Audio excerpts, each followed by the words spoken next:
Okay, this is quiz 2.04, reasoning part 3, example 2. Use the law of sequentialism to form a conclusion from the given premises.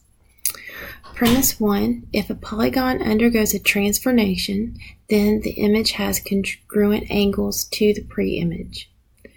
Premise 2, if an image has congruent angles to its pre-image, then the image and the pre-image are similar. So sequentialism tells us that if A, then B, and then if B, then C. So we got to find our A. A, transformation. Image is congruent to its pre-image. Angles are congruent. That's the B.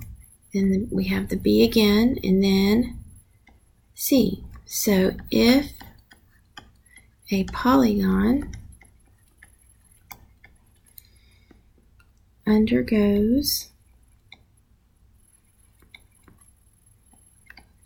a transformation,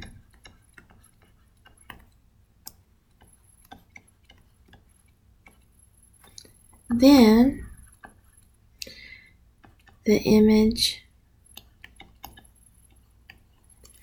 and pre-image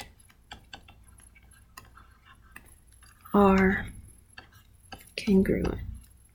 Oh, not congruent, sorry, similar.